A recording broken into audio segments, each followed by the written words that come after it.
Hello guys, কিউরিও ফাইটের ঘোষলি call recording সিরিজের মারাত্মক একটি হরর পডকাস্টে আপনাদের সকলকে স্বাগতম জানাচ্ছি। আমি কৌস্তভ। আজকের এই এপিসোড আপনারা কোথা থেকে শুনছেন সেটা কমেন্ট করে অবশ্যই জানাবেন। আজকে দুটো মারাত্মক ঘটনা আপনাদের সাথে শেয়ার করব। প্রথমে আমাদের সাথে মৌসুমি ঘটনা শেয়ার করেছে। তার অসুস্থ বাবাকে নিয়ে সে যখন মুম্বাইতে যায় ট্রিটমেন্ট করাতে, ক্যান্সারের ট্রিটমেন্ট, তাদের সাথে ভয়ঙ্কর কিছু ঘটনা ঘটে গেছিল। এছাড়া এমন আরও একটি ঘটনা রয়েছে যে ঘটনাটি আপনাকে ভাবতে বাধ্য করবে মানুষের মৃত্যু কতটা অকস্মাৎভাবে হতে পারে। একটা বাজে ইভেন্ট একটা পার্টিকুলার মানুষের জীবনে কতটা পরিমাণে ব্যাড লাক বা মিসফরচুন নিয়ে আসতে পারে, এটা আপনারা দ্বিতীয় ঘটনাতে শুনবেন। আশা করছি দুটো ঘটনাই আপনাদের খুবই ভালো লাগবে। বেশি কথা বাড়াবো না, একটাই কথা বলবো, আপনিও যদি আমার সাথে এরকমই কোনো ঘটনা শেয়ার করতে চান অথবা আমার থেকে কোনো স্পিরিচুয়াল হেল্প চান, যোগাযোগ করুন আমাদের অফিসিয়াল হোয়াটসঅ্যাপ নম্বরে, যেটি হচ্ছে 6290675195। এই নাম্বারটি আপনারা ডিসক্রিপশন বক্সে পাবেন, কমেন্ট সেকশনের একদম প্রথম পিন কমেন্টে পাবেন এবং অন স্ক্রিন তো আপনারা দেখতেই পাচ্ছেন। তাহলে চলুন শুরু করছি কিউরিও ফাইটের ঘোষলি কল রেকর্ডিং সিরিজের মারাত্মক একটি horror podcast. Curio Fight presents Ghostly Call Recording, a horror audio documentary by Kaustav Kumar. এবার ভয় পাবে তুমিও। Hello Mousumi, welcome to Curio Fight. সবার আগে বলো, কেমন আছো তুমি? আমি তো ভালো আছি, তুমি কেমন আছো বলো? আমিও ভালো আছি। সো বেসিক্যালি আজকে একটা ঘটনা তুমি শেয়ার করবে বলেছো, এবং ঘটনাটা আমি যতটা বুঝতে পেরেছি প্রচণ্ড ক্রিপি একটা ঘটনা এবং প্রচণ্ড ভয়ের এলিমেন্ট রয়েছে যেগুলো হয়তো মানুষকে কাঁপিয়ে দেবে। কোথাকার ঘটনা এটা? ঘটনাটা বেসিক্যালি নবী মুম্বাইয়ের। জিনিসটা এতটাই ক্রিপি ছিল যে মানে আমি প্রথমে নর্মাল ভাবলেও পরে দেখতে পেলাম যে ব্যাপারটা অতটাও নর্মাল নয়। তো এখন শোনো তুমি, তারপরে বলো কতটা কি তোমার এক্সপিরিয়েন্স থেকে। নবী মুম্বাই কবেকার ঘটনাটা? এটা 2019-এর ঘটনা। অ্যাকচুয়ালি তুমি তো জানো যে আমার বাবার এরকম ক্যান্সার পেশেন্ট ছিলেন লাস্ট 1 ইয়ার, ওই 2019টায়। তারপরে 20-তে এক্সপায়ার করেন উনি। তো ওই ওনারই ট্রিটমেন্ট সূত্রে আমি বোম্বেতে টাটা মেডিকেল, নাম শুনেছো নিশ্চয়ই, তো ওখানে ট্রিটমেন্টের জন্য আমি যেতাম। তো সেখানেই থাকাকালীন এই ঘটনাটা ঘটেছিল। তার মানে এখানে ব্যাপারটা হচ্ছে, তুমি নবী মুম্বাইয়ের কথা বলছো। আমরা লাস্ট ইয়ারে নবী মুম্বাইতে একটা কাজ করেছিলাম, বাস্তু ভিজিট অ্যান্ড অল, অ্যান্ড সেখানে যজ্ঞের কাজও করেছিলাম, মানে তান্ত্রিক রিচুয়ালস, মানে পজিশন অ্যান্ড অল কেস ছিল। আমি একটা পডকাস্টে বলেওছি। হ্যাঁ। তো নবী মুম্বাই বললে আমার ওই কথাটা মাথায় চলে এলো, মেহেরুলের ঘটনা। হ্যাঁ। যাই হোক, কি ঘটেছিল মৌসুমি? প্রথমে একটু বেসটা বলি। বাবার যখন ক্যান্সারটা সাসপেক্ট হয়েছিল, ওটা হয়েছিল 19-এর এপ্রিল মাসের দিকে। তো তারপরে আমার মনে হলো যে এখানে আর কিছু করাবো না, তো ডাইরেক্ট বোম্বেতেই চলে যাব। তো ওখানে যাওয়ার পরে প্রথমে তো তুমি জানোই ওখানে সবই খুব এক্সপেন্সিভ হয়। তো একদম টাটার পাশে যে জায়গাগুলোতে হোটেলগুলো দেখছিলাম সেগুলো প্রচণ্ড কস্টলি, আর মানে একদমই খারাপ অবস্থা সেগুলোর, মানে থাকার মতোই না। তো ওখানে লোকাল কিছু মানুষজনের সাথে কথা বলে তারা আমাকে একজনের কন্ট্যাক্ট নাম্বার দেন। সেও হচ্ছে বাঙালি, আমাদের নদিয়ারই একজন লোক। তো বলে যে তার সাথে কন্ট্যাক্ট করতে, তার কাছে এরকম রুম রেন্ট পাওয়া যায়। মানে সে অ্যাকচুয়ালি কিভাবে রুম রেন্ট দেয় আগে বলি। সে হচ্ছে তার আন্ডারে 4-5টা বিল্ডিং আছে, যেই বিল্ডিংগুলোতে উনি প্রত্যেকটা বিল্ডিংয়ে এরকমই পেশেন্ট পার্টিদেরই ভাড়া দিয়ে থাকে। মানে তোমার যে বিল্ডিংটা রয়েছে ওখানে আদার্স যারা রয়েছে তারাও পেশেন্ট? সবাই পেশেন্ট পার্টি, হ্যাঁ। ওকে। তো আমি ওনাকে যখন কল করি তো উনি আমাকে বলে যে দিদি একটু দূরে হবে, তো আপনার অসুবিধা নেই? তো আমি বললাম না। তো উনি আমাকে যে জায়গাটার কথা বললেন, উনি বললেন যে ওটা নবী মুম্বাইতে পড়ে। অ্যাকচুয়ালি মুম্বাই আর নবী মুম্বাইয়ের মাঝখানে একটা সমুদ্র আছে, তার ওপর থেকে একটা স্টেশন আছে যেটার নাম ভাসি, অনেকেই হয়তো জানবে। তো ওই ভাসি পেরিয়ে গিয়ে হচ্ছে নবী মুম্বাই। তো ওখানে সানপাড়া বলে একটা স্টেশন আছে। তো ওই সানপাড়া স্টেশনের একদম লোকালেই আর কি হচ্ছে এই রুমগুলো পাওয়া যায়। তো উনি আমাকে বললেন যে তুমি তাহলে এক কাজ করো, এখানে আমাদের অনেক রুম আছে আর মোটামুটি তোমার রেঞ্জে চলে আসবে। তো তুমি তোমার যারা আছে তাদের নিয়ে একেবারেই লাগেজ নিয়ে চলে এসো। তো আমি প্রথমে যাই, তো তারপর থেকে যতবারই গেছি ওনার কাছেই থাকতাম। মানে আমার মোটামুটি ওখানে গেলেই ওই, এটা আমার না, ওখানে যারাই যায় সবারই ওই 1 মাস 15 দিন করে থাকতে হয়, তারপরে আবার রিটার্ন করতাম আর কি। এইভাবে আমাদের আর কি শিডিউলগুলো চলতো ওই টাইমটায়। তো এরকমই একবার গেছি আমরা, আমি আর বাবা। তো যাওয়ার পরে তো ওই দাদাকে ফোন করি যে আমরা এরকম টাইমে আসছি। তো দাদা বলে কি এখন না রুমের খুব ক্রাইসিস চলছে, ঠিক আছে তোমরা আসো, আমি কিছু একটা অ্যারেঞ্জ করে দেবো। তো ভালো কথা, আমি গেছি। যাওয়ার পর উনি আমাকে যে বিল্ডিংটায় নিয়ে গেল সেই বিল্ডিংটাতে না আমি কোনোদিনও যাইনি, ওটা ফার্স্ট টাইম ওই বিল্ডিংয়ে ছিলাম। এটা কোন সাল? এটা ওই 19-এরই কথা বলছি। 19-এর এটা মোস্ট ওই মিডিল দিকটায়, জুলাই অগস্ট এরকম টাইমে। আর তার আগে বেশ কয়েকবার ওখানে তার আগে থাকা অনেকবার হয়ে গেছি, গেছে। থেকেছি, এসছি, তখন নর্মাল, সবই নর্মাল।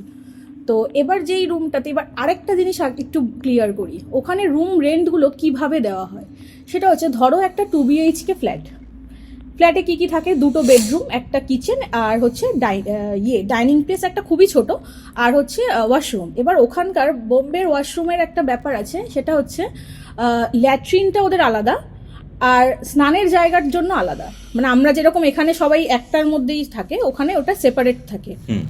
আর ওরা ভাড়াটা কিরকম দেয়, ওই যে একটা ফ্ল্যাটে 2টো রুম আছে, 2টো রুমে এক একটা ফ্যামিলিকে ভাড়া দেয়, মানে এরকম ভাবে দেয়। মানে ধরো আমি যেই ফ্ল্যাটটাতে আছি, আমি একটা রুমে আছি, আমি আর আমার বাবা, আর আরেকটা রুমে অন্য কোনো একটা পেশেন্ট পার্টি। আর আমরা কি করতাম, যখন রান্না করতাম বা ওই কমন রুম প্যাসেজটা ইউজ করতাম, ওটা আমরা নিজেদের মধ্যে কথা বলে নিতাম কে কখন ইউজ করবে না করবে।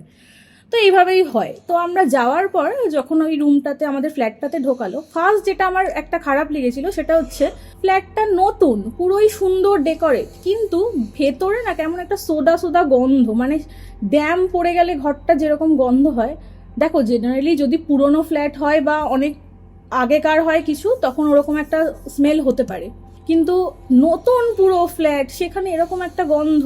নতুন বলতে একদম নিউ নয়, মোটামুটি হয়তো খুব বেশি হলে 4-5 বছরের পুরনো হতে পারে, বেসিক্যালি নতুনই বলা চলে। হ্যাঁ, তো ওর ভেতরে দেখছি মানে কিরকম একটা অদ্ভুত গন্ধ, মানে গন্ধটা হচ্ছে কেমন ড্যাম। তো আমি তখনই সেই দাদাটাকে বলি যে অন্য কোনো রুম কি নেই? বলছে না দিদি, এই 2টো রুমই ফাঁকা আছে, তোমরা যে কোনো একটায় থাকতে পারো। আমি তখন বললাম ঠিক আছে, এখন আপাতত থাকছি, তাহলে তুমি একটু চেষ্টা করো যে যত তাড়াতাড়ি অন্য কেউ যদি খালি করে চলে যায়, আমাদের অন্য কোথাও শিফট করিয়ে দেওয়ার, কারণ ওই রুমটা আমার প্রথমেই ভালো লাগেনি। তো এটা গেল ফার্স্ট। এবার তারপরে মোটামুটি 1-2 দিন ঠিকঠাকই চলছিল। আরেকটা জিনিস ছিল, ওই যে ফ্ল্যাটটা, তার থেকে আমাদেরকে স্টেশনে যেতে হতো, তারপর সেখান থেকে আমরা হসপিটাল যেতাম, মানে খুব যে স্টেশন থেকে দূরে সেটাও ছিল না ওটা। এবার হঠাৎ করে একদিন একটা জিনিস প্রথমে ঘটলো, সেটা হচ্ছে আমি বেসিক্যালি সকালবেলা অনেক আর্লি মর্নিংয়ে উঠে বাজার করে রান্না করে রেখে তারপর বাবাকে নিয়ে বেরোতাম, কারণ আমার ওই ফিরে এসে প্রচুর টায়ার্ড, তখন আর ইচ্ছা করে না কারোর রান্না বান্না করতে, খিদেও পেয়ে যায় জেনারেলি ওই টাইমটা। তো একদিন আমি মাছ রান্না করে গেছি, আমি এসে দেখছি খাওয়ার সময় মাছটা না অদ্ভুতভাবে টক।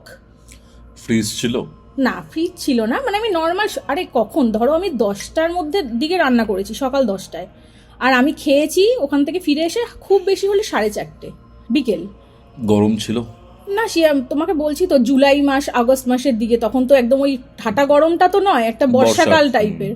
তো বেসিক্যালি ওখানে কোনোদিনই এরকম নষ্ট হয়ে যায় না, আমি তো এতদিন ধরে ওখানে যাতায়াত করছি। মানে টক, মানে তোমাকে কি বলবো, মানে নর্মাল টক নয় যে টকে গেছে একটা খাবার, মনে হচ্ছে কি কেউ যদি পাতিলেবু পুরো ঝোলটার মধ্যে নিংড়ে দেয়, পুরো যেরকম টক হবে পুরো পার্টিকুলার ওরকম টক।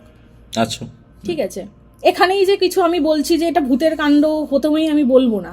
প্রথম কথা, কেন যদি কোনো কিছু হয় সে তো মাছটা খেয়েই চলে যেতে পারতো, কিন্তু কিছুই হয়নি, মাছ কিন্তু যেরকম আমি রান্না করে গেছি অ্যাজ ইট ইজ টকে গেছে। হ্যাঁ, জিনিসটা খালি ওরকম টকে গেছে। তো জিনিস প্রথমে ভেবেছিলাম যে হয়তো মাছটা খারাপ ছিল, তাই জন্য হয়তো ওইটা হতেও পারে, কিন্তু এই জিনিসটা পরপর যখনই আমি মাছ রান্না করি তখনই ঘটে। কিন্তু অদ্ভুতভাবে, বা আমি যদি কোনোদিন চিকেন কিছু রান্না করে যাই, বা ধরো কোনো ডিম কিছু করে যাই, বা সবজি কিছু করি, কোনোদিন এরকম কিছু ঘটে না, পার্টিকুলার মাছ রান্না করলেই এটা ঘটে। অদ্ভুত। হ্যাঁ, সত্যি অদ্ভুত এটা। তো প্রথম যদি ভেবেও থাকি যে মাছটা খারাপ, কিন্তু রোজই কি মাছ খারাপ হয়? এক্স্যাক্টলি। আর মাছের আরেকটা হচ্ছে, আমার ওই বিল্ডিং এর একদম পাশেই ছিল ওদের মাছের বাজার। তো আমি সকালেই গিয়ে মাছটা কিনে এনেই রান্না করতাম, মানে জাস্ট আমার একদম জানলা থেকে দেখা যায় মাছের বাজার, এতটাই পাশে। তো খারাপ হওয়ারও কোনো কথা না, যে মাছ কিনে এনে রেখে দিয়েছি সারা রাত খারাপ হয়ে গেছে, সেরকমও কোনো গল্প নেই। তো এটা হচ্ছিল, হতে হতে ঠিক আছে, আমরা তাও মোটামুটি ওটাকে করে নিয়েছিলাম যে ও ঠিক আছে, হতেই পারে। তারপরে মানে একদিনকে দেখো, এরকম একটা পরিস্থিতিতে কারোরই মানসিক অবস্থা খুব তো ভালো থাকে না, একদমই না। তো তখন একদিনকে রাত্রেবেলা বাবা ঘুমিয়ে পড়েছে, তো পরের দিন আমাদের হসপিটাল ভিজিট ছিল না সেদিনকে।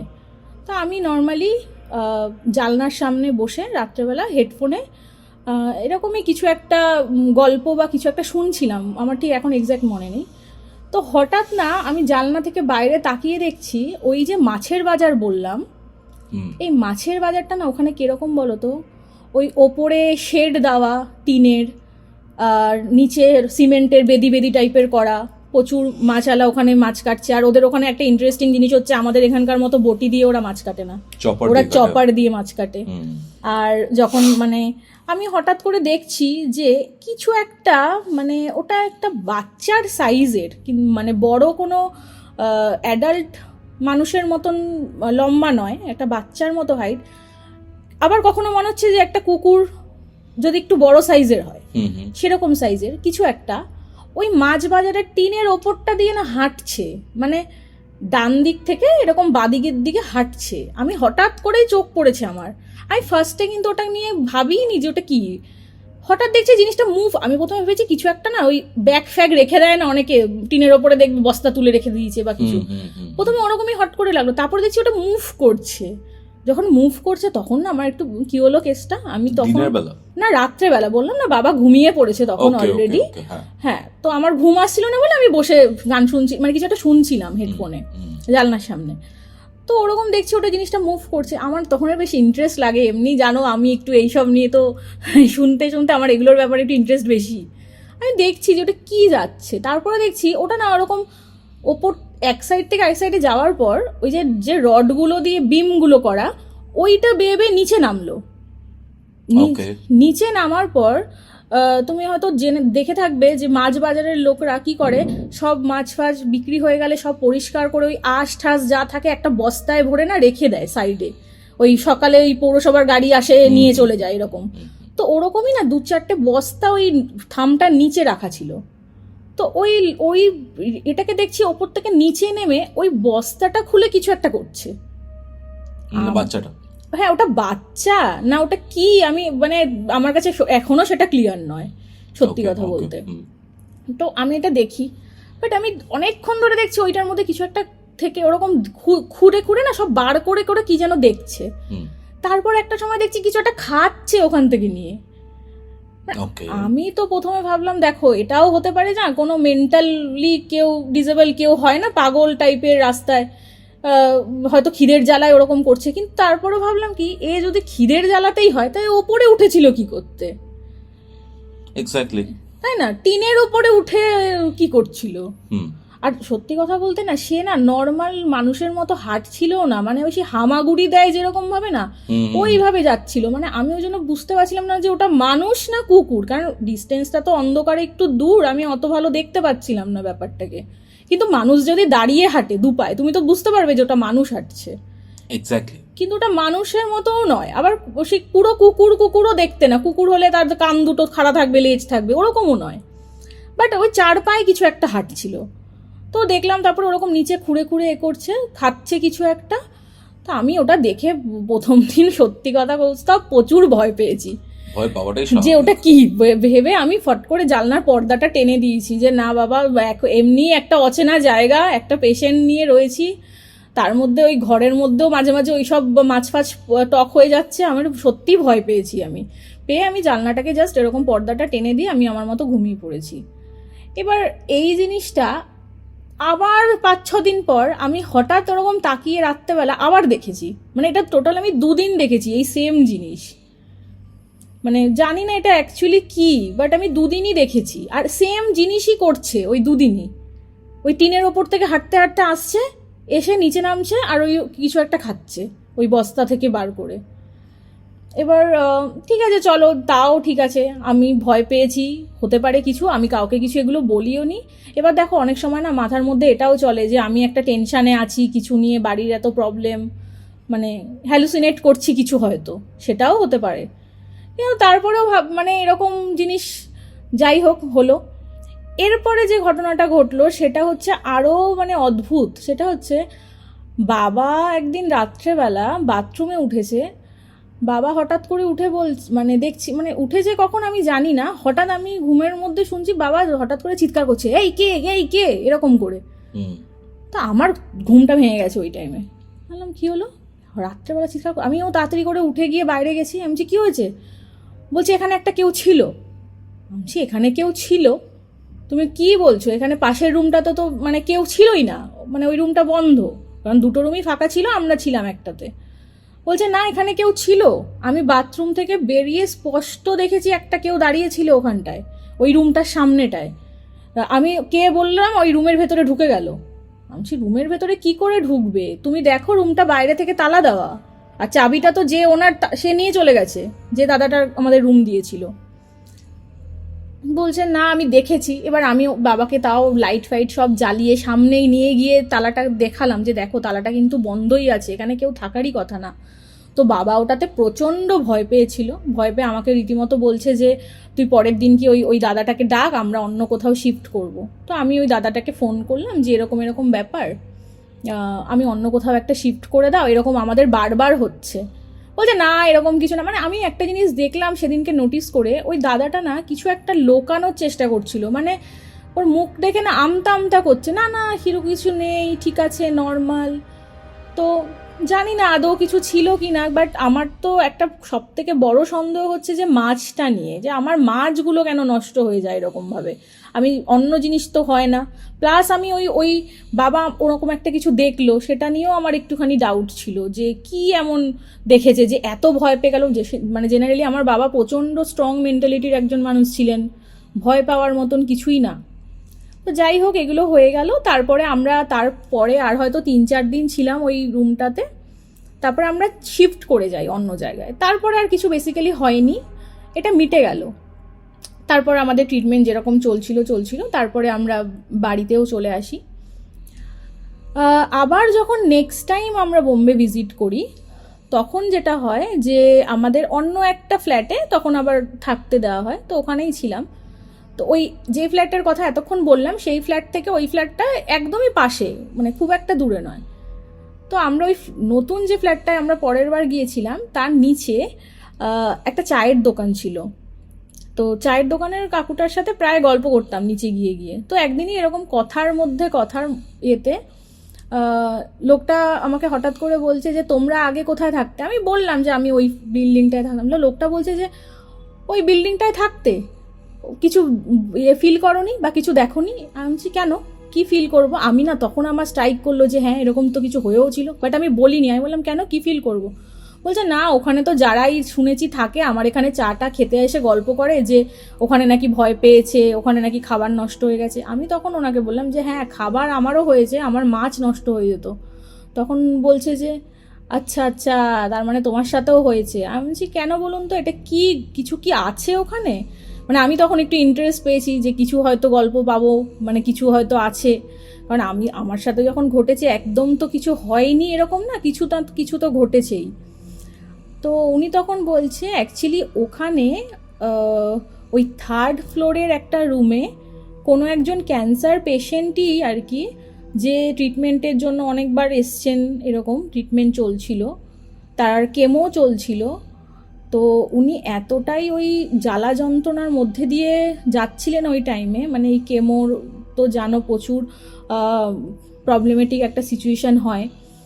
তো উনি এমনই শরীরে জ্বালা যন্ত্রণা কষ্ট পাচ্ছিলেন যে উনি সেটা সহ্য করতে না পেরে ওই 3rd ফ্লোরের ওই রুমটাতেই ওনার ওয়াইফ ঘুমাচ্ছিল তখন রাত্রেবেলা, উনি ওখানে অ্যাটেম্প করেছিলেন অ্যাকচুয়ালি। ওখানে যে ফ্যানটা ছিল সেই ফ্যানটার সাথে আর কি উনি ঝুলে পড়েছিলেন। তো তারপরে সেটা নিয়ে অনেক কিছুই হয়েছিল, পুলিশ কেস টেসও হয়েছিল, কারণ ওরমভাবে হয়েছিল ওখানে। আর লোকাল লোকও ছিল না সম্ভবত, উনি যতটা শুনেছি যে বাংলাদেশের একজন ছিলেন। তো যাই হোক এগুলো হওয়ার পর থেকেই নাকি এরকম জিনিস অনেকেই ফেস করে। তো দেখা যাক, এখন হয়তো ওরকমই কিছুর জন্য হয়তো এরকম কিছু হয়েছে। তো ওই লোকটার কাছে যখন আমি শুনলাম এটা যে এইরকম কিছু, তখন আমি লোকটাকে এটাও বললাম যে আমি এরকম কিছু একটা দেখেছি ওই মাছ বাজারের ওপরটাতে। তো উনি তখন বললে দেখো এইটা তো আমি বলতে পারবো না, কিন্তু এইটা অনেকে বলে যে রাত্রেবেলা নাকি ওই বাজারের ভেতরে যারা ওই মাছ ব্যবসায়ী যারা আর কি এইরকম বস্তায় করে সব রেখে টেকে যায়, সকালে এসে দেখে সারা জায়গা ছড়ানো, তো সবাই তো বলে যে কুকুর ছড়িয়েছে। তখন আমি বললাম যে না, এটা কুকুর ছড়ায় না, আমি নিজে দেখেছি একটা কিছু ওখানে ওরকমভাবে করে। কৌস্তব, এরপরে আরেকটা সেকেন্ড ফেজ হয়েছিল এই ঘটনাটারই, সেটা তোমাকে একটু বলি। সেটা হচ্ছে আমি তো তারপর ওই ঘটনাগুলো ওই চায়ের দোকানের লোকটার থেকে শোনার পর তো চলে এসেছি, বাড়ি হয়ে গেছে, ওটা নিয়ে আর অত মাথা ঘামাইনি। কারণ এখানে দুটো ব্যাপার কনক্লুড হলো না, মাছটা টোকে যাচ্ছে কেন। হ্যাঁ, সেকেন্ড পয়েন্টটা হচ্ছে তুমি বললে যে একটা ভদ্রলোক মানে পেশেন্ট তিনি আত্মহত্যা করেছেন, হ্যাঁ, আর হ্যাঁ। তাহলে এই বাচ্চার ফিগারটাকে, বাচ্চা মতো ফিগারটাকে হ্যাঁ, যেটা ওই বাজারের ওপরে দেখেছে, হ্যাঁ রাইট রাইট, বা বাজারে জিনিসপত্রগুলো ছড়িয়ে রাখতো কে? হ্যাঁ ছড়িয়ে রাখতো ওকে। তো এটা সত্যি, এটা এটা আমি তখনও জানতাম না। তো তারপরে আমার যখন লাস্ট টাইম আমি বাবাকে নিয়ে গেছিলাম, কারণ লাস্ট টাইম বলছি তারপর আর আমার যেতে হয়নি, তো এটা বলছি তোমাকে ওই সেপ্টেম্বরের পরে, মানে পুজোর ঠিক টাইমটাতে, মানে 2019-এ। 19-এরই, পুরো ঘটনাটাই 19-এর। তো পুজোর টাইমটাতে তো আমি তখন কি করেছি, ওই যেই দাদাটার সাথে কন্ট্যাক্ট করে রুম নিতাম, সেই দাদাটাকে আমি ফার্স্টে আগে থেকেই তারপর থেকে ফোন করে নিতাম যে রুমের জন্য আর কি, কারণ ওখানে গিয়ে খুব হ্যাপাজার্ট হয় ওইভাবে ঘুরে বেড়াতে, কোথায় রুম আছে কোথায় রুম আছে। তো আমি ওনাকে যখন কল করি মানে বোম্বে পৌঁছে, উনি বলছে রুম নেই কোথাও আর, তুমি এক কাজ করো ওই হসপিটালের আশেপাশে কোথাও আপাতত দেখে নাও। তা আমি ওনাকে বললাম দেখো এখানে আমার যা রেঞ্জ পার ডে হিসাবে পড়ে আমার পক্ষে পসিবলই না এখানে থাকা, তুমি যা হোক করে হোক আমাকে একটা অন্য কোথাও দেখে দাও। তো ও বলছে না দিদি এখন একদম নেই, প্রচণ্ড পিক সিজন। আমি তখন বললাম যে একটা কাজ করো, সেই যে ঘরটাতে আমরা ছিলাম ওটাতেই না হয় দাও। হ্যাঁ, আমি মানে মনে মনে এটাও ভাবছি যে ওখানে গিয়ে তো এরকম কিছু দেখেও ছিল বাবা, আমিও ফেস করেছি কিছু কিছু জিনিস, তারপরেও দেখো কোথাও না পেলে মানুষ তো আর কি করবে। ট্রু। তো আমি এটা বললাম ওনাকে যে অন্তত ওটাও যদি ফাঁকা থাকে, কারণ উনি আমাকে তখন বলেছিল যে ওই ফ্ল্যাটটা একটু ওরকম শ্যাবি বলে খুব একটা কাউকে দেওয়া হয় না, তো আমি এটাই ওই জন্য বললাম যে ওটাও যদি ফাঁকা থাকে তো আমাকে তাহলে ওটাই দিয়ে দাও। তখন উনি আমাকে বলছে যে না ওটা তো আরোই দেওয়া যাবে না, ওটা এখন সিল করা। সিল করা? হ্যাঁ সিল করা। আমি বলছি সিল করা, বললাম কেন সিল করা কেন? বলছে না ওটা নিয়ে একটুখানি পুলিশ কেস চলছে, থানা থেকে ওটা সিল করে গেছে। আমার মানে ডাউট হলো কি হলো, এমন কি হলো যে সিল করা, এমনিতেই ওখানে বেশি লোকজন থাকে না খুব একটা, তার মধ্যে আবার সিল করা। তো আমি বললাম কেন গো কি হয়েছে? বলছে না দিদি ওইসব বাদ দাও, তুমি আসো, তা তোমার সাথে দেখা হলে আমি বলবো। বললাম ঠিক আছে। তো আমি তো তারপর বোম্বেতে যখন ওখানে অন্য একটা ঘরে ব্যবস্থা করে নিয়েছিলাম, ওনার ওখানে তো আর হলো না, অন্য জায়গায় ট্রাই করলাম, তো আমি একদিন ওনার সাথে দেখা করি। তারপর তো দেখা করার পর আমি ওনাকে জিজ্ঞেস করি যে হঠাৎ করে ফ্ল্যাটটা সিল হয়ে গেল এমন কি ঘটলো। উনি তখন আমাকে যে ঘটনাটা বলে কৌস্তব, সেটা তো আলাদাই লেভেলের, মানে আমরা তো বলতে পারো বেঁচে গেছি, মানে এরকম কিছু যে ওখানে হতে পারে এটা তো ভাবারই বাইরে ছিল। কি হয়েছিল অ্যাকচুয়ালি, আমাদের ওখান থেকে ওই চলে আসার পর আরও একটা ফ্যামিলিকে ওইখানেই রুম দেওয়া হয়েছিল, ওই 3rd ফ্লোরের ওই ফ্ল্যাটটাতে, ঠিক আছে? ওকে। ওখানে ছিল হচ্ছে একটা মানে বাবা মা আর তাদের ছেলে, আর ছেলেটা ছিল হচ্ছে ক্যান্সার পেশেন্ট। ছেলেটার এজ ওই ধরো 22-23-এর মধ্যে, ঠিক আছে, বেশি বয়স নয়। তো ওরা ওখানে থাকতো এবং ছেলেটার মানে অবস্থা খুবই ক্রিটিক্যালি ছিল, মানে খুবই কষ্ট পাচ্ছিল আর কি। তো ওই ছেলেটা নাকি একদিন ওদের সাথেও নাকি এরকম সেম মাছ টকে যাওয়ার ব্যাপারটা ঘটেছে, মানে সেমভাবে মাছটা খারাপ হতো ওদেরও।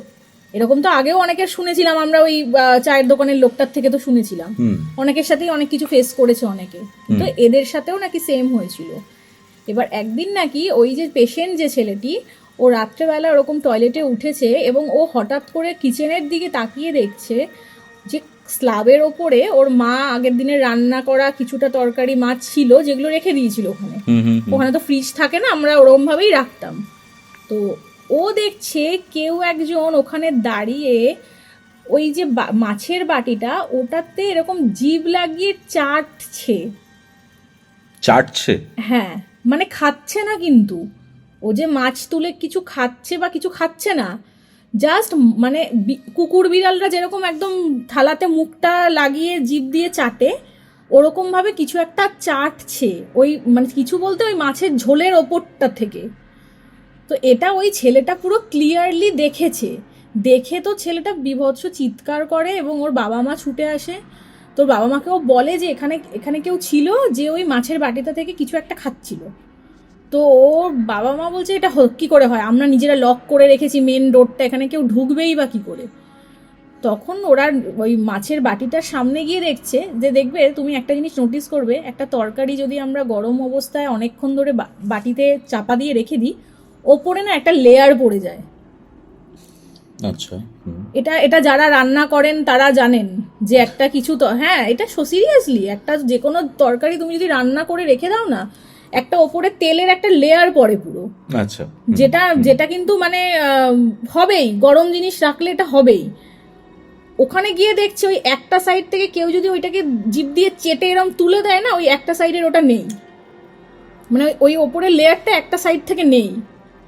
আচ্ছা আচ্ছা। মানে ওটা দেখে তুমি বুঝতেই পারবে যে ওইটা কেউ একটা, আর যে চেটেছে তার জিভের সাইজটা ভালো বড়, ছোট জিভওয়ালা কেউ চাটেনি, বড় মানে মানুষের থেকে একটু বড় সাইজের জিভ, মানে এরম ভাবে একটা সাইড দিয়ে পুরো চেটে নিয়েছে জিনিসটাকে। বুঝতে পারছি। বুঝতে পেরেছো? তখন মানে জানি না, আমার এখন মনে হচ্ছে তাহলে হয়তো এরকম আমাদের ওই তরকারিগুলোর সাথেও হয়েছিল, যার জন্যই আমাদের মাছগুলোও ওরকমভাবে সেমভাবে টকে গেছিল। রাইট। এটা হতে পারে।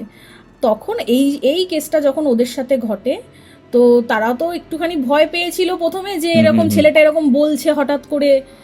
তারপরে দেখো সবাই তখন ওইখানে যারা যায় পেশেন্টরা না, তারা নিজেদের প্রবলেম নিয়ে এত পাগল থাকে যে এগুলো নিয়ে অত আলাদা করে ভাবার মতন সময় ওদের কাছে থাকে না।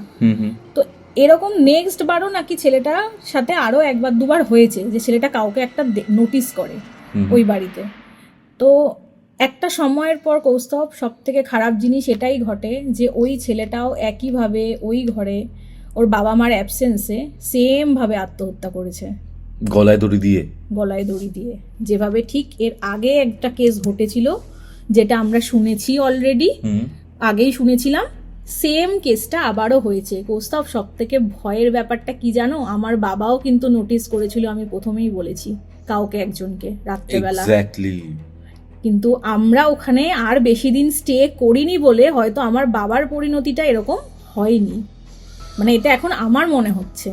আর সেই ছেলেটার ফ্যামিলি, মানে ওরা এটা ওদের সাথে ঘটছিল তারপরেও ওরা ওখানে স্টে করে গেছিল বলেই হয়তো আজকে ছেলেটাকে এইভাবে শেষ হতে হলো। মানে এখন জানি না আমি যে ওই ছেলেটা যে আত্মহত্যা করলো সেটা কি ও নিজে থেকেই করলো, নাকি যে এর আগে করেছিল বা যাকে ও দেখতো তার দ্বারাই কোনোভাবে ও ইনফ্লুয়েন্স হয়েছে। তো সেইখানে কিন্তু একটা ডাউট আমাদের থেকে যাচ্ছে। মানে সাংঘাতিক একটা ঘটনা শেয়ার করলে, সাংঘাতিক ঘটনা। হ্যাঁ, এটা মানে আমার সাথে ঘটেছে বলে হয়তো আমি এটাকে এতটা মানে চোখে ভাসছে আমার এখনো, যে আমি ওই ঘরটায় থেকে এসে আমার সব থেকে যেইটা নিয়ে খুব মানে টেনশন হচ্ছিল যে দেখো আজকে আমার বাবা নেই, কিন্তু উনি নেই কেন, ওনার ওই রোগটার জন্য উনি লাস্ট অবধি গিয়ে সার্ভাইভ করেননি, সেটা কিন্তু দেখো আমার কাছে একরকম, কিন্তু আমি যদি আমার বাবাকে ওই অবস্থায় দেখতাম সেটা কিন্তু আমি মেনে নিতে পারতাম না। কারণ আজকে আমি একটু হলেও নিজেকে বোঝাতে পারি যে আমি আমার বাবার জন্য 100% করেছি। তারপরে থাকেননি, উনি যতটুকু লিখে এনেছিলেন নিজের ভাগ্যে ততটুকুইতেই তো উনি থাকবেন, কিন্তু এখানে যদি একটা এরকম কিছু ঘটিয়ে ফেলতো তখন সেটা আমার পক্ষে কিন্তু মেনে নেওয়াটা একদমই সম্ভব হতো না। তো আমার তো এখন নিজেকে খুব লাকি মনে হয় এটা ভেবে যে যাই হোক আমরা খুব তাড়াতাড়ি ওখান থেকে শিফট করে গেছিলাম, কারণ পরপর এরকম দুটো ঘটনা ওখানে ঘটে গেছে। তো ওই আফটার দ্যাট ওই ছেলেটির ওই কেসটার পরেই এখন আপাতত যতটা জানি ওই বিল্ডিংটা এখনও সিল করা এবং ওখানে কারোর থাকার অনুমতি এখনো অবধি নেই। বুঝতে পারছি, মানে 2019 থেকে এখনো অবধি বন্ধ, এখনো অবধি বন্ধ। কারণ আমি রিসেন্ট ওই দাদাটার সাথে আমার একবার কথা হয়েছিল, কারণ আমার এক পরিচিত তারাও এরকম সার্ভাইভ এরকম ইয়ে নিয়ে চলছে, তারাও যাবে বলে আমাকে কাছে কন্ট্যাক্ট নাম্বারটা চেয়েছিল, তো আমি দাদাটাকে ফোন করেছিলাম। যেরকম একজন পরিচিত যাবেন, ওনাদের একটু ঘরটর দেখে দেওয়ার জন্য। তো তখনই আমি ওনাকে একবার জিজ্ঞেস করলাম যে ওই ঘরটার কি খবর গো, ওটা কি ঠিক হলো? বলছে না, ওটা এখনো ওইভাবেই বন্ধ পড়ে আছে, আর ওটা আমরা আর খুলবও না, কারণ আমরা চাই না যে আরও কারোর এরকমভাবে প্রাণ যাক ওই জায়গাটা থেকে। এটাই ছিল মৌসুমীর ঘটনা। কেমন লাগলো জানান কমেন্ট করে। এবার আমরা চলে যাব দ্বিতীয় ঘটনাতে। আপনারাও যদি আমার সাথে কোনো ঘটনা শেয়ার করতে চান অথবা আমার থেকে কোনো স্পিরিচুয়াল হেল্প চান, যোগাযোগ করতে পারেন আমাদের অফিসিয়াল হোয়াটসঅ্যাপ নম্বরে, যেটি হচ্ছে 6290675195। তাহলে চলুন চলে যাচ্ছি পরবর্তী ঘটনাতে। হ্যালো রচয়িতা, কেমন আছো? হ্যালো কৌস্তবদা, তুমি কেমন আছো? আমি খুব ভালো হয়েছি। আমিও ভালো আছি। তো বেসিক্যালি তোমার সাথে আজকে যে রেকর্ডিংটা হচ্ছে বা হতে চলেছে, তোমার লাইফে নিজস্ব কিছু ঘটনা, খুবই হরিফিক কিছু ঘটনা নিয়ে। একদম। ঘটনাগুলো কোথায় ঘটেছিল, কবে ঘটেছিল এবং কিভাবে শুরু হয়? মেন যে ঘটনাটা রয়েছে সেটা আমার নিজস্ব বাড়িতেই হয়েছে, আমার রুমে। হ্যাঁ, আর যে দুটো আছে তার মধ্যে একটা নিজের সাথে ঘটা, সেটা আমার বাবা রিলেটেড। আর তোমার সাথে আগে যেটা শেয়ার করলাম যে বাবা যেহেতু ডেথ, তো সেটার রিলেটেড অনেক ঘটনা রয়েছে। আর একটা হয়েছে আমাদের পার্কসের সেমেট্রি যেটা রয়েছে আমাদের পার্ক স্ট্রিটে, সেখানের কিছু এক্সপিরিয়েন্স রয়েছে। আমি আস্তে আস্তে সব ঘটনাই তোমাকে কভার আপ করবো, কিন্তু মেন যেটা একদম হরিফাইং সেইটা হচ্ছে তোমার সালটা বলে দিচ্ছি, 2023 জানুয়ারি মান্থে। খুব ঠান্ডা। এবার তখন আমি ক্লাস 12 প্রি বোর্ড দিয়েছি বা দেবো, এরকম একটা কিছু কন্ডিশন রয়েছিল। So in the winter vacation তখন চলছিল স্কুলের কিছু। তো আমি রাত্রির তখন 11টা, 11:30 কি 12টা বাজে। ওকে, সেই সময় আমার নিজের কোনো ফোন ছিল না, সত্যি বলতে বাবারটা ইউজ করতাম। হয় না যে রাত্রিবেলা পড়তে পড়তে বাবার ফোনটা নিলাম, বা রাত্রিবেলা সারা রাত জেগে, তখন একটা আলাদাই লাইফ ছিল আমার, রাত্রিবেলা সারা রাত জেগে ফোন ঘাটা সামথিং এরকম। হ্যাঁ, তো তখন বাজে তোমার 12:30, সবাই বাড়িতে ঘুমিয়ে পড়েছে, মা বাবা বোন সবাই ঘুমিয়ে পড়েছে। আমি গিয়ে লুকিয়ে ফোন নিয়ে এলাম বাবার থেকে, হেডফোনও নিয়ে এলাম, কানে ফুল ভলিউমে গান চলছে অরিজিৎ সিং এর, ফেসবুক থেকে চালানো গান। এবার হঠাৎ করে দেখছি, গান শুনতে শুনতে হঠাৎ করে দেখছি ঠিক 12:15 বাজে, ঠিক 12:15 নাগাদ কুকুর চেল্লাচ্ছে ঠিক আমার বাড়ির সামনে। ঠিক আছে, গোল গোল করে রাউন্ড করছে। হ্যাঁ, গোল গোল করে রাউন্ড করছে কুকুর। 3টে কুকুর ছিল, বেশি না, 3টে ছিল, 2টো কালো আর একটা ব্রাউনিশ আর হোয়াইটের মধ্যে যে মিক্সারে যে ডগগুলো হয় সেরকম। 3টে কুকুর দেখছে আমাদের উঠোন সামনেটায়, একদম সামনেটা গোল গোল রাউন্ড করে ঘুরছে, আর আমার জানলার দিকে তাকিয়ে, মানে আমার রুমটার জানলার দিকে তাকিয়ে বার্ক করছে। ঠিক আছে, তো এবার আমি ভেবেছি হয়তো সামথিং, যেরকম রাত্রিবেলা হয়তো চোর বা কেউ এসছে ওই জন্য, বা রাস্তা দিয়ে কোনো লোক যাচ্ছে ওই জন্য তো চেল্লাতে পারে। রাত 12:30 মানে তো অনেকটাই রাত, শীতকালের রাত মানে অনেকটাই রাত, সবাই ঘুমিয়ে পড়েছে। তো আমি অত কিছু মাইন্ড করিনি, আমি আবার ব্যাক টু বেড, আমি আবার বিছানায় চলে এলাম। আর আমার সব থেকে খারাপ একটা অভ্যেস হচ্ছে, ঠান্ডাকালে জানলা খোলা থাকবে, ঠিক আছে, জানলা খোলা থাকবে, পাখা চলবে ফুল স্পিডে, আর আমার গায়ে 2টো কম্বল বা লেপ থাকবে, এরকম একটা কন্ডিশন থাকে আমার। আর সেই সময় মসকিউটো নেট টাঙানো ছিল, মানে মশারি যেটাকে বলা হয়, মশারি টাঙানো ছিল। তো ঠিক 1:45, পুরো ডট 1:45 সময়, আগে তোমাকে আমার বাড়ির বিবরণটা দিচ্ছি। ঠিক আছে, আমার রুমের, আমার মা বাবার রুমের সামনে একটা ব্যালকনি রয়েছে, যেটা আমার ঘরের সাথেও কানেক্ট করা। ঠিক আছে, মানে আমি আমার ঘর দিয়েও ব্যালকনিতে আসতে পারি, বা মা বাপের রুম থেকেও আমি ব্যালকনিতে যেতে পারি। ওকে, বাট আমার রুমের সাথে কোনো ব্যালকনি অ্যাটাচ নেই, মানে আমার নিজস্ব কোনো ব্যালকনি নেই যে আমার রুম খুলে আমি ব্যালকনিতে যাবো। জাস্ট 2টো জানলা রয়েছে, ওইটাই।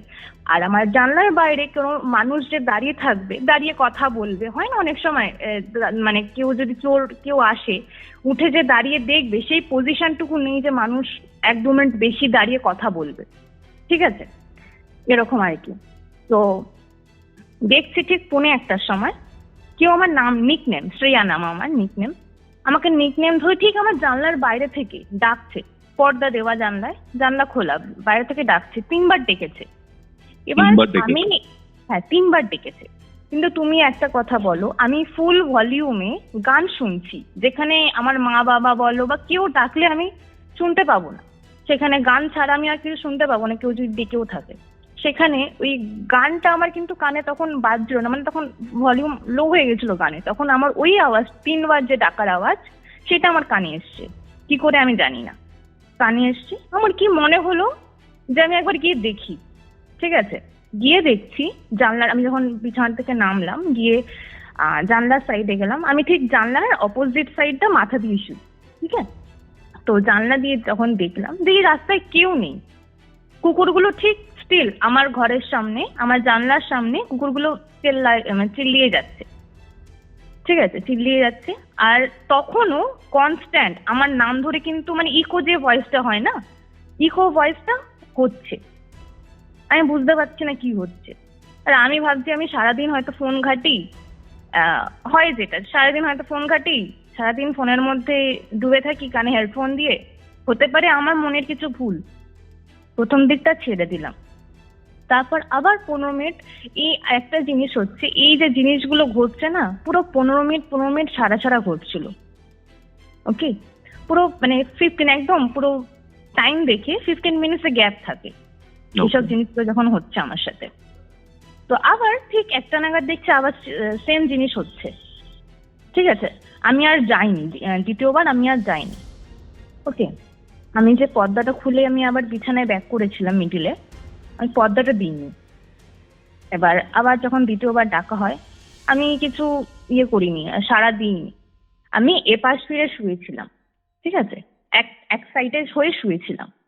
এবার কিছুক্ষণ পর দেখছি কেউ যদি বিছানায় যদি কেউ ওঠে, বা কোনো বাচ্চা যখন বিছানায় হাঁটে বা হামাগুড়ি দেয়, একটা বোঝা যায় ড্যাবিং সাউন্ড যেটা হয়, মানে ড্যাবিং একটা ব্যাপার।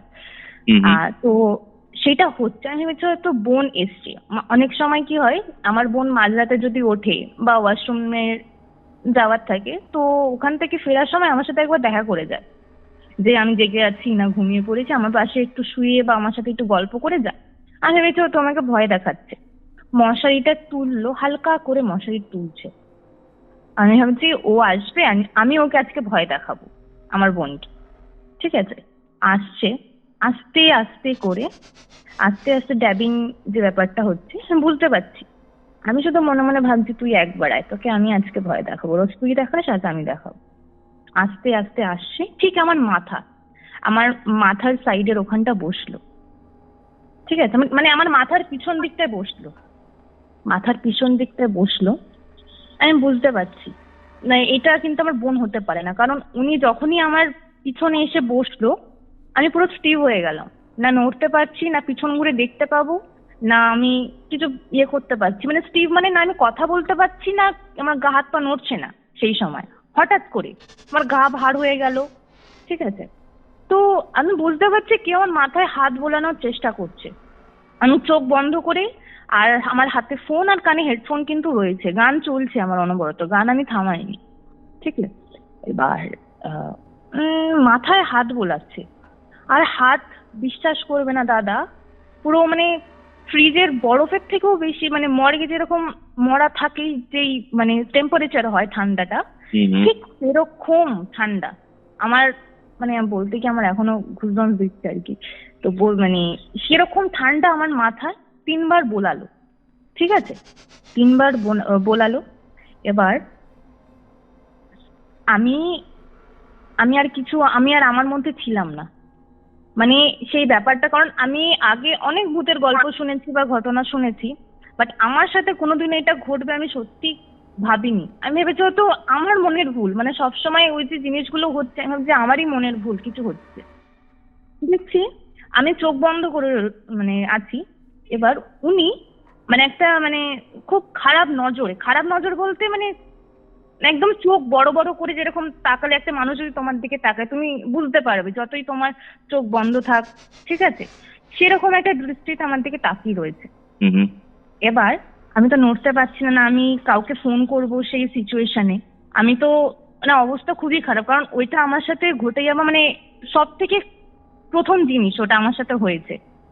এবার আমি যা শুনেছি গল্পে যে এরকম হয়, ঠাকুরের নাম নিলে সব চলে যায়, কিন্তু না, আমি মানে আমার এমনই সিচুয়েশন ছিল, আমি যে ঠাকুরকে ডাকবো বা রাম নাম নেবো বা কৃষ্ণ নাম জপ করব, গায়ত্রী মন্ত্র পাঠ করব, মানে কোনো কিছু নেই। আমি যে ফোনটা যে রাখবো সাইডে সেইটারও আমার ক্ষমতা নেই, কারণ আমি যে কথা বলবো সেটারও ক্ষমতা নেই।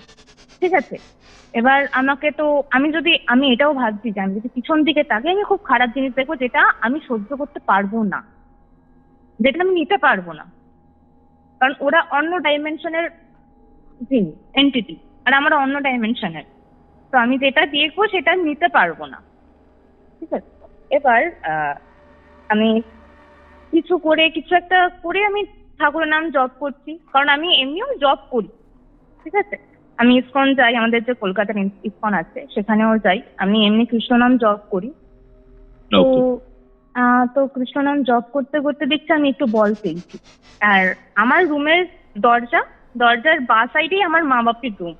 ঠিক আছে, তো আমি কোনো দিকে না তাকিয়ে মা বাপির রুমে গিয়ে নক করছি। আর একটা জিনিস হচ্ছে, আমার মা বাপি কোনোদিনও না খিটকিনি দিয়ে ঘুমাতো না, যেহেতু আমি একা থাকতাম, মানে একা শুতাম। যদি কোনো প্রবলেম হতো আমি গিয়ে ডাকতে পারতাম বা ঘরে যেতে পারতাম। সেদিনকে কিন্তু খিটকানি কি জন্য আমি জানি না, খিটকিনি দিয়ে ঘুমানো ছিল। আমি দুবার ডাকলাম, ঠিক আছে, দুবার ডাকলাম, ফোনও করেছিলাম, কেউ কিন্তু ফোন তোলেনি। আর মানে মায়ের কাছে যে ফোনটা ছিল সেটা মা তোলেনি। তারপর দুবার দরজায় নক করলাম, তাও কিছু হয়নি। ঠিক আছে, তারপরে আমি ভেবেছি হয়তো আমি যখন বল পেয়ে গেছি মানে উনি চলে গেছেন, মানে ঠাকুরের নাম নেই যেটা শুনেছি যে উনি চলে গেছেন। ঠিক আছে, ভয় কেটে গেছে, আমি আবার রুমে ব্যাক করি। রুমে ব্যাক করার পর আমি একদম খাটের 4টে সাইড হয় দাদা, খাটের একটা সাইডে আমি বসছিলাম, আর উনি আমার ঠিক হরাইজন্টালি বসেছিলেন একদম খাটের কোণের দিকটায় বসে। সেই মাছ কাটার যেরকম করে মানুষ বসে না, মাছ কাটার সময় একটা পা বাবু হয়, একটা পা ওঠানো, মানে একটা পা বটিতে থাকে ভর দেওয়ার জন্য,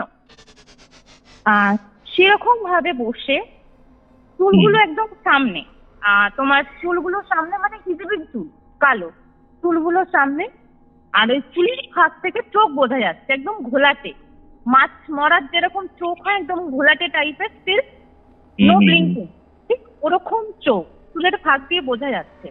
আর একটা ফিগার, হোয়াইট ফিগার, আর সাদা ফিগার, মানে বোঝা যাচ্ছে শাড়ি পরার মতনই কিছু একটা মেয়ে এন্টিটি ছিল, এটা মহিলা এন্টিটি ছিল, ওরকম করে বসে আছে। আর হাতের নখগুলো সেই বিচ্ছিরি কালো, মানে ময়লা জমে গেলে যেরকম হয়। আর প্রায় মানে 5-6 ইঞ্চির মতন বড় বড় নখ, এরকম ওরকম পজিশনে বসে আমাকে বলছে, তোর মায়ের বুকের দুধ ভালো ছিল বলে তুই আজকে এই যাত্রায় বেঁচে গেলি, পরের বার কি করে বাঁচবি তুই দেখে নিস। বললো আমাকে, যা বললো, আর কিছুক্ষণ মানে প্রায় 2-3 সেকেন্ডের মধ্যে উনি ভ্যানিশ। ওকে, তারপরে হঠাৎ করে দেখছি মা এলো, মানে তার যাওয়ার কিছুক্ষণের মধ্যেই। আমার কি হলো, ডাকছিলিস কেন? আর মাকে বললাম, তোমাকে আমি এতবার ডাকছি, তুমি আমার কথা একবারও শুনতে পারো না? শুনতে পেলে তো নিশ্চয়ই খুলতাম। তারপরে সেই রাতটা মাকে আমি সব ঘটনা বললাম। মা বললো, মা হয়তো বিশ্বাস করেছে কি করেনি সেটা আমি জানি না, বাট মা আমাকে বললো যে না, ওসব কিছু হয় না, তুই ভুল ভেবেছিস, স্বপ্ন দেখেছিস, সারাদিন ফোন ঘাটিস, এটার জন্য হতে পারে, বা কোনো তুই হ্যালোসিনেট করেছিস। আমি মাকে বললাম, না মা, আমি সত্যি দেখেছি, ঠিক আমার তুমি ঠিক যে জায়গাটায় বসে রয়েছো মা, ঠিক ওই জায়গাটায় কিছু সেকেন্ড আগে উনি বসে আমাকে এরকম থ্রেট দিয়ে গেছেন যে যা হবে দেখে নিবি তুই এবার এরপর থেকে। তারপরে সেই রাতটা মা আমার সাথে শুলো। তারপরের দিন আমি আবার নর্মাল যেরকম লাইফ হয়, বাট একটা জিনিস আমি লক্ষ্য করেছি, ওই দিনকার পর থেকে আমার বাড়িতে অনেক নেগেটিভ জিনিসপত্র হওয়া শুরু করেছে। নেগেটিভ মানে কি, কোনো প্যারানর্মাল নয়, বাট নেগেটিভ ইম্প্যাক্ট পড়েছে অনেক, মানে basically bad Fortune, bad luck. একদম একদম একদম, মানে তার কিছুদিনের মধ্যে আমার ঠাকুমা মারা যান। এবার সবাই হয়তো বলতে পারে অসুস্থ ছিলেন ওই জন্য মারা গেছেন। এবার আমার সবসময় স্ট্রাইক করে, যাই খারাপ হয় না কেন, আমার সবসময় স্ট্রাইক করে যে ওইটার জন্য হতে পারে আজকে এই দিনটা আমাকে দেখতে হচ্ছে, সব দিক থেকে, চাকরি বাকরি বলো, পড়াশোনা বলো, ঠিক আছে। তারপর এই যে আমার বাবার চলে যাওয়াটা, ঠিক আছে, আমার ঠাকুমা মারা গেল জানুয়ারি 2023-তে। আমার বাবা তার ঠিক 2 বছর মানে 3 বছরের মাথায় মারা গেল, মানে এই 25 মারা গেল 12ই সেপ্টেম্বর, হঠাৎ অ্যাক্সিডেন্ট, বাইক অ্যাক্সিডেন্টে মারা গেল। আমি সবকিছু খুব রিলেট বেশি করি যে বয়সও ওটা হয়নি ওনার। সরি, ওনার খুব বেশি বয়সও হয়নি তার মানে। না এখনো তোমার 9 বছরের মতন চাকরি ছিল, এ মানে বাবা। 53 রানিং চলছিল। এবার ওনার অ্যাক্সিডেন্টটাও সত্যি কথা বলতে খুব মানে খুব মিস্টেরিয়াস। তোমাকে আমি কলের পর তোমাকে আমি আমার বাবার কিছু ফটো পাঠাবো অ্যাক্সিডেন্ট, মানে যখন শ্মশানে নিয়ে যাওয়ার সময় যে ফটোটা ছিল আমার কাছে, মানে সারা বডিতে কোনো দাগ নেই কৌস্তব দা। মানে একটা মানুষের যদি অ্যাক্সিডেন্ট হয় একটা লরির সাথে বলো বা একটা যে ওই তোমার মালের যে ভ্যানগুলো হয় গো, হুম হুম হুম হুম হুম। ওই সব ভ্যানের সাথে যদি কোনো মানুষের অ্যাক্সিডেন্ট হয়, তার শুধু মাথায় কোনো আঘাত হতে পারে না, তার যদি অ্যাক্সিডেন্ট হয় তার হাত পা যদি পড়েও যায়, তার হাত পা জামা কাপড় ছিঁড়ে যাবে, সবকিছু, মানে শুধু মাথায় তার ইনজুরি হতে পারে না, এটা সম্ভব নয়। ঠিক আছে, এত অ্যাক্সিডেন্ট হয়েছে, বাইক অ্যাক্সিডেন্ট বলো কার অ্যাক্সিডেন্ট বলো, কোনো তুমি দেখেছো যে শুধু মাথায় মানে হ্যামারেজ হয়েছে বা মাথায় শুধু তোমার ইয়েটা পড়েছে? যা হয়েছে তোমার মানে সারা বডিতেই তো হয় ইনজুরি, বা ছোট একটা দাগও তো থাকে যে হ্যাঁ এখানে কেটে গেছে, জামা কাপড় ছিঁড়ে গেছে, কিন্তু না, মাথাটা বিশ্বাস করবে না কৌস্তবদা। আমার বাবা যেদিনকে মারা যায় আমি তো ছিলাম না, মানে আমি অফিসে ছিলাম তখন, আমি একটা জায়গায় কাজ করতাম, টেকনোপলিস, অফিসের নামটা নেবো না, আমি টেকনোপলিস বিল্ডিং এ কাজ করতাম। তো কি জানি না, ওখানে একটা রুল ছিল ফোন সাবমিট করে দিয়ে, মানে বসে যেমন তৃতীয় সেক্টরগুলোতে যেরকম হয়, ফোন সাবমিট করে তোমাকে কাজ করতে হবে, সেই তুমি যেই পোস্টেই থাকো না কেন। আমি এইচআর পোস্টে ছিলাম। তো তো সেই দিনকে আমাকে সারা দিন আমাকে লোক ফোন করে গেছে, আমাকে পাইনি। ঠিক আছে, তো সেদিনকে তো আমি, বাবা যে মারা গেছে শুনেছি অ্যাক্সিডেন্ট হয়েছে, সবাই আমাকে বুঝিয়েছে যে না অ্যাক্সিডেন্ট হয়েছে, আমি মানে আমার বাবা পোস্টিং ছিল জুনপুট কোস্টাল, দীঘার সাইডে, কাঠের ওপারটায়। ওকে, তো ওখান থেকে এনে এখানে যে আমাদের হাওড়ায় যে নারায়ণা হসপিটাল রয়েছে সেখানে অ্যাডমিট করা হবে। তো আমি সেই জানি যেরকম বাবার তো আগে অনেক ছোটখাটো বড়সড় অ্যাক্সিডেন্ট হয়েছে, তো ওরকমই নর্মাল কোনো অ্যাক্সিডেন্ট হবে। কিন্তু আমাকে, আমি জানি যে নেক্সট পরের দিন বাবা চলে আসবে, আমি হসপিটালে অ্যাডমিট করতে যাবো, কিন্তু আমাকে তো কেউ বলেনি যে উনি আর নেই। তো আমি যখন ওনার বডিটা দেখছি আমি ডিরেক্ট দেখে বলেছি এটা মার্ডার কেস। কারণ ছোট থেকে আমি দেখেছি বাবাকে এইসব ঘাটাঘাটি করতে, কারণ ছোট থেকে আমি পিস্তল, মার্ডার, এই মরা মানুষ দেখেই মানুষ, এটা পুলিশ ফ্যামিলিতে যেটা হয়, তো এইসব দেখেই আমি বড় হয়েছি। আমার বাবা আমাকে এইসবই আমাকে শিখিয়েছে, বেশি ইয়ে করতো। আর বাবার অফিসিয়াল কাজগুলো আমি মোটামুটি করতাম, যেগুলো লেখালেখির যে কাজগুলো হতো, আমার হাতের লেখা খুবই সুন্দর বলে বাবা আমাকে দিত লিখতে। তো আমি মানে সবই আমি মোটামুটি জানতাম, পুলিশের সবই জানি মোটামুটি। তো আমি যখন বডিটা দেখেছি কৌস্তবটা বিশ্বাস করবে না, মাথা ফাটা, মানে ব্রেন, যেটা মাথার যে ব্রেনটা ছিল সেটা নাকি পায়ে চলে এসছে। আর পায়ে যেরকম কিমা হয়ে যায় না, চিকেনের যেরকম কিমা হয়, ঠিক সেরকম একটা কন্ডিশনের ব্রেনটা ছিল, ভাগ ভাগ করে, এখানে একটু ব্রেন পড়ে আছে, ওখানে একটু ব্রেন পড়ে রয়েছে, এরকম আর কি। মাথাটা পুরো খোলা, একটা চোখ পুরো বেরিয়ে এসছে। সে কোনোভাবে খুবই তোমার বাজে কন্ডিশন। প্রচন্ড বাজে কন্ডিশন, কিন্তু তার চোখ আর মাথা ছাড়া কোথাও তোমার কোনো ইনজুরি নেই। আর যে আমার বাবার বাইকটাও ছিল রয়্যাল এনফিল্ডের 350 যেটা আছে ক্লাসিক, ওই বাইকটারও কোনো ক্ষতি হয়নি, শুধু সামনে যে হেডলাইটটা যে কাজ থাকে শুধু ওইটা হ্যামারেজ হয়েছে, আর কিচ্ছু, পুরো বাইকটা নতুন যেরকম বাবা রাখতো ঠিক সেরকম। এটা কি করে হতে পারে? মানে সবই আমার লাইফে যা যা ঘটেছে ওই ঘটনার পর থেকে সবই একটা কোয়েশ্চেন মার্ক পিছনে বসে গেছে, কি করে হয় এটা। আর সব থেকে অবাক বিষয় হচ্ছে আমার বাবার এই মৃত্যুটা। তিনি আগের দিন বাড়িতে এসেছিল, মানে সেই সময়টা তোমার পুজোর সময় ছিল, তার 1 সপ্তাহ 2 সপ্তাহ বাদেই পুজো। আমার বোনকে আমাকে পুজো শপিং এর টাকা পয়সা সব দিয়ে গেছিল, যে শপিং করবি তোরা সবাই। তারপরের দিন এইসব কি করে হতে পারে? তিনি ডিউটি জয়েন করতে যাচ্ছিলেন, ঠিক থানা যেখানে, ঠিক থানার মুখে গিয়ে, তার মুখে যাওয়ার একটু আগে, মানে 1 কিলোমিটারের মধ্যেই উনি এরকম একটা সিচুয়েশনে পড়তে হলো ওনাকে। আর একটা অবাক মানে জিনিস, সব রাস্তায় কিন্তু সিসিটিভি ক্যামেরা এখন অ্যাভেলেবেল রয়েছে, সে গ্রাম বলো যেখানে, কিন্তু ওই 1-2 কিলোমিটারের মধ্যে কিন্তু কোনো সিসিটিভি ক্যামেরা ছিল না। এটা প্রি প্ল্যান ছিল না, মানে যেরকম ন্যাচারাল তো নয়, আনন্যাচারাল, বা উনি কোনো হয়তো ভুলভাল গাড়ি চালিয়েছেন, বা যিনি গাড়ি চালাচ্ছিলেন লরিটা তিনি হয়তো কোনো ব্রেক ফেল করে এরকম কেস হয়েছে। বাট আমার যতদূর মনে হয় এটা কোনো মানে ন্যাচারাল বা এরকম ভুল ভ্রান্তি কেস হতে পারে না, এটা পুরোপুরি প্রি প্ল্যান্ড। হতে পারে, আমার সন্দেহ হয়, আমি নামও নেবো না এইসবের কিছুতে, নাম নেওয়া উচিত না, কারণ তারপরে আমার দিকেই আবার প্রবলেমটা চলে আসতে পারে।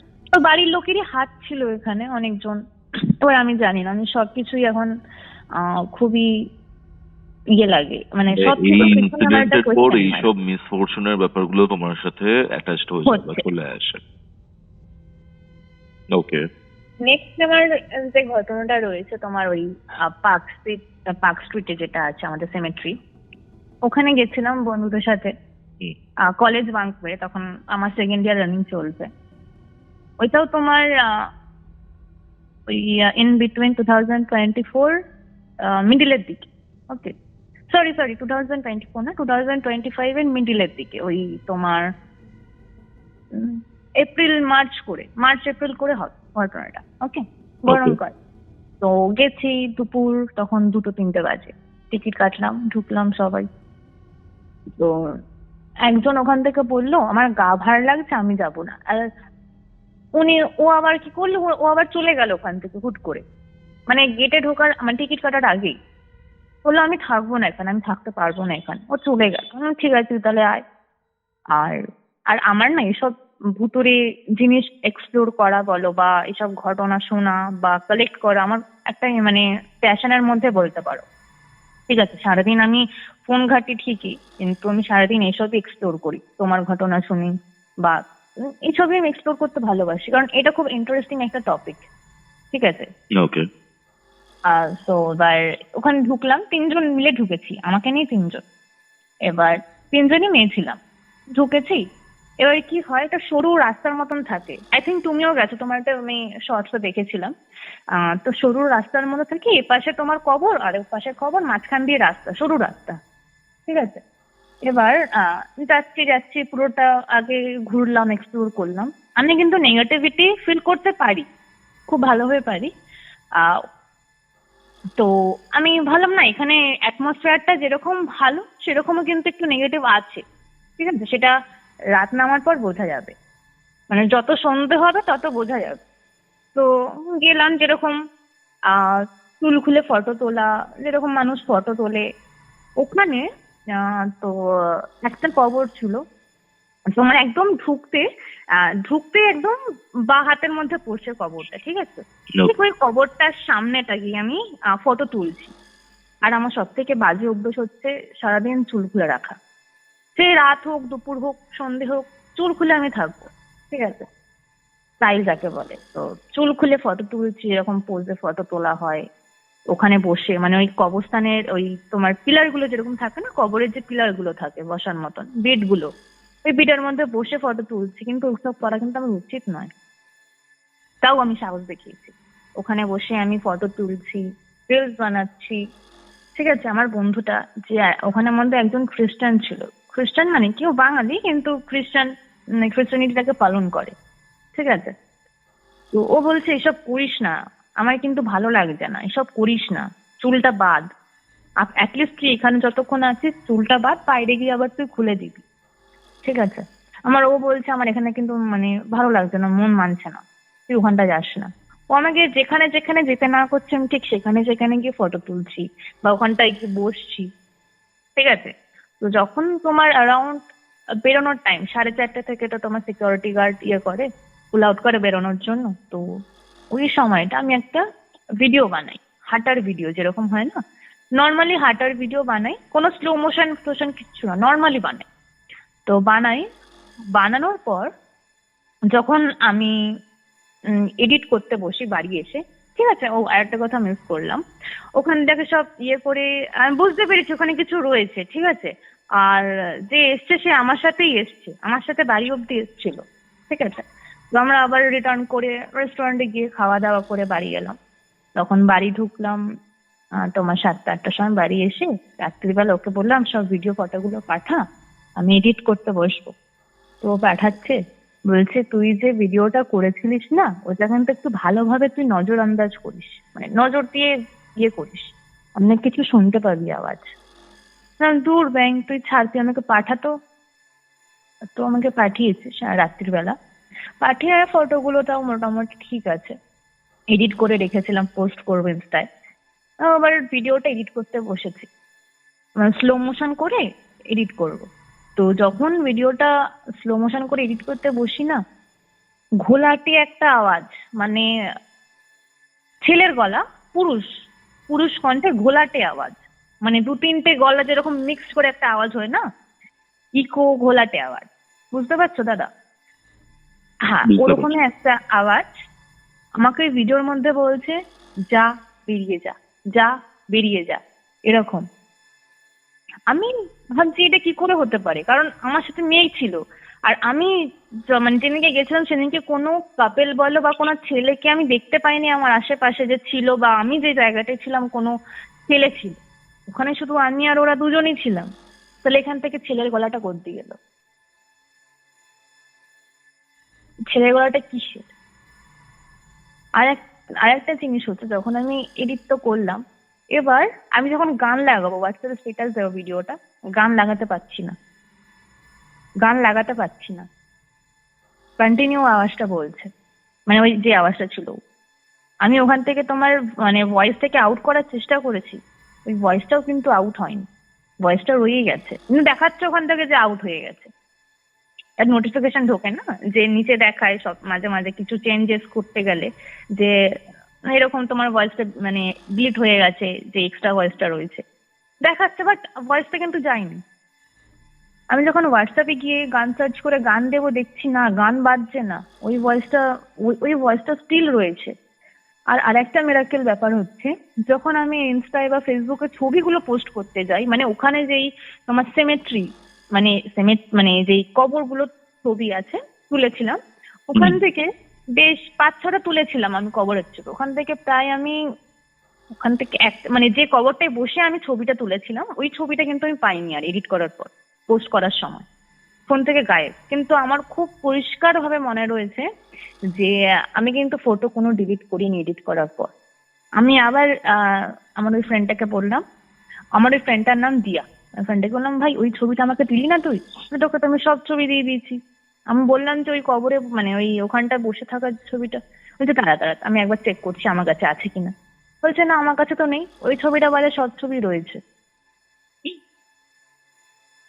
ওই ছবিটা বাদে সব ছবি তোর আমার রয়েছে, তোকে কি আমি সব আবার শেয়ার করবো? বললাম না আর শেয়ার করিস না, আমি বুঝতে পারছি কি হচ্ছে আমার সাথে, ঠিক আছে। এবার ওরকম দিন গেল, আমি সারা রাত ঘুমাতে পারিনি, আমার মাথায় চিন্তা মানে চলছে যে এটা কি করে হতে পারে। আমি ফটো তুললাম, যেখানে অতক্ষণ আমি ঘুরলাম ফিরলাম, শুধু ওই পার্টিকুলার ছবিটা ডিলিট হয়ে গেল ফোন থেকে। আর বিশ্বাস করবেন, আমি যখন পোস্ট করতে যাচ্ছি ভিডিওটা, যে ভিডিওটার কথা তোমাকে আমি বললাম যে আওয়াজ শোনা যাচ্ছে, ওই ভিডিওটা হচ্ছে না, উল্টে আমার ইনস্টাগ্রাম ফেসবুক গ্লিচ চলে আসছে। পোস্ট তো হলোই না, উল্টে আমার ইনস্টাগ্রাম ফেসবুকে গ্লিচ চলে গেলো। আমাকে আবার আনইনস্টল করে ইনস্টল করে আমাকে আবার ইয়ে করতে হলো, লগ ইন করতে হলো আমার অ্যাকাউন্ট। তারপর আবার নর্মাল যতবারই আমি পোস্ট করতে যাচ্ছি ভিডিওটা, ততবারই আমার গ্লিচ আসছে ইনস্টাগ্রাম, শুধু ওই পার্টিকুলার ভিডিওটা। আর এমনি কোনো রিলস পোস্ট করছি বা আমার ফটো পোস্ট করছি, পোস্ট হয়ে যাচ্ছে 2 সেকেন্ডের মধ্যেই, কিন্তু ওইগুলো পোস্ট করার সময় অনেক প্রবলেম আমাকে ফেস করতে হয়েছে, অনেক প্রবলেম। ঠিক আছে, ওই দিনটা গেল। তার পরের দিন আমার একটা ফ্রেন্ড ফোন করেছে, রাজ নাম, ঠিক আছে। ফোন করে বলছে, আরে চৈতা তুমি সিমিত্রিতে গেছিলে আগের দিন? বললাম হ্যাঁ গেছিলাম। তুমি ওর গল্প কি জানো? কি গল্প? সবাই মিলে আমাকে একই গল্প করে যাচ্ছে, কি গল্প তুমি আমাকে বলো তো। বলছে শোনো তাহলে, মানে তুমি যে কি বাঁচান বেঁচে এসছো ওখান থেকে, মানে তুমি যে জায়গাটা ভিডিও বা ফটো তুলেছো, যে ইয়েটা, ওটা নাকি খুব মানে কি বলবো, মানে খুবই মানে যে এরিয়াটা আমি তুলেছিলাম খুব মানে বাজে এরিয়াটা, মানে খুবই নেগেটিভ ওখানে আছে, ইনফ্যাক্ট ওখানে পড়ে সবারই প্রায়, মানে কেউ বুঝতে পারে বা কেউ কিছু ফিল করে ওখানে। ফিল হয় পুরো ব্যাপারটা। হ্যাঁ একদম। তো আমাকে বলছে আমার ওই পিছনেই একটা স্কুল বা কলেজ সামথিং আছে, আমি বলতো আমাকে, আমি তো ওই স্কুলে পড়তাম ছোটবেলায়, মানে 11-12 পাস আউট ওখান দিয়েই করেছি, পুরো স্কুলিংটা আমি ওখান দিয়ে করেছি, কমপ্লিট করেছি। তো বললাম কি ঘটনা আমাকে বলো। বলছে আমাদের যে ক্লাসরুমটা ছিল না, ক্লাসরুম মানে ওই সাইডটা, মানে তোমার সিমেট্রি সাইডে যে ক্লাসরুম গুলো ছিল ওই সাইডে কোনো জানলা খোলা হতো না, ভয়, মানে খুললে কিছু না কিছু দেখা যেত, কিছু না কিছু তুমি ফিগার আউট করতে পারবে ওখানে ওই জানলা। বলছে আমরা ভয় খুলতাম না। বললাম কেন, ভয় কিসে, মানে তোমরাই একা দেখতে পাও আমি দেখতে পেলাম না, এরকম মজা করছি আমি ওর সাথে। তুমি এটা মজা নিচ্ছ, তুমি আগে কোথাও কি ঝাড়িয়ে আসো, দেখবে কিছু না কিছু একটা পাবে, মানে কিছু নেগেটিভ ইম্প্যাক্ট তোমার উপর পড়বেই, আর যদি নাও পড়ে থাকে তুমি আগে কি ঝাড়িয়ে আসো। বললাম কি আগে তুমি সমস্যাটা বলো আমাকে। বলছে ওখানে আমাদের স্কুলেরই একজন, মানে নান হয় না, খ্রিস্টান স্কুল ছিল যেরকম নান থাকে বা সিস্টার থাকে, তো ওখানে একজন মারা গেছিল, তো ওখানে আমাদের করা হয়েছিল, গ্রেজুয়েট করা হয়েছিল আমাদের স্কুলেরই। ওকে নাকি আমরা অনেকবার দেখেছি ওখানে, ওকে অনেকবার দেখেছি আমরা ওখানে, আর এমন মানে খুবই হিংস্র ভাবে মারা গেছিল উনিও, মানে ওনার খুব বাঁচার ইচ্ছে ছিল, আর উনি হচ্ছে স্কুলের খুব স্ট্রিক্ট প্রিন্সিপাল ছিল আর কি এককালে, তারপরে ওকে ভাইস প্রিন্সিপাল মানে ভাইস প্রেসিডেন্ট না সামথিং প্রিন্সিপাল করা হয়েছে। ওনাকে খুব স্ট্রিক্ট একজন প্রিন্সিপাল ছিল, খুবই কড়া ডিসিপ্লিন, মানে ডিসিপ্লিন এমন ছিল যে স্টুডেন্টকে মারধরও করতো আর কি, এরকম ডিসিপ্লিনের জন্য। তো ওরকম আমি বলছি আমরা অনেক কিছু দেখেছি ওখানে, বলছে তোমার ভাগ্য ভালো তুমি ওখান থেকে বেঁচে ফিরে এসছো, বা যদি কোনো নেগেটিভ ইম্প্যাক্ট তোমার উপরে হয়তো পড়েনি, যদি পড়েও থাকতো না তুমি এতক্ষণ ঠিক থাকতে না, নয় তোমার অরা স্ট্রং, ঠিক আছে, নয় তুমি ঠাকুরের নাম করো বলে তোমাকে হয়তো কেউ কিছু করতে পারেনি, কিন্তু তোমার একটু হলেও হাওয়া লাগবে, ঠিক আছে। আমি তো মাকে এসব কিছু বলিনি যে আমি এখানে এক্সপ্লোর করতে গেছিলাম, তাহলে থোড়ি আমার মা আমাকে যেতে দিত। তো ও যখন আমাকে এই কথাগুলো বলছে আমি রিলেট করতে পারছি ভিডিওটার কথা, নিশ্চয়ই কিছু ছিল বলে ভিডিওটা আমাকে মানে করেছে, মানে কোনো প্রবলেম হচ্ছে পোস্ট করার সময়, বা ভিডিওটা খুঁজেই পাওয়া যাচ্ছে না আজ অব্দি। ভিডিওটা আমার মানে ফটোগুলো রয়েছে, বাট ভিডিওটা আমার ফোনে নেই আর। তারপরে কি আমি আমার যে পুরোহিত আছে, মানে আমাদের বাড়িতে নারায়ণ আছে, নারায়ণ পুজো যে করে, তাকে বললাম আমাকে একটু করে দাও তো। বলছে হ্যাঁ হালকা লেগেছিল, হাওয়া হালকা লেগেছিল, কিন্তু তোকে পুরোপুরি গ্র্যাব করতে পারিনি।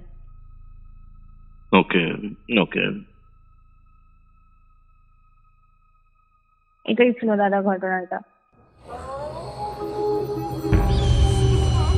Curiofite presents Ghostly Call Recording, a horror audio documentary by Kaustav Kumar. এবার ভয় পাবে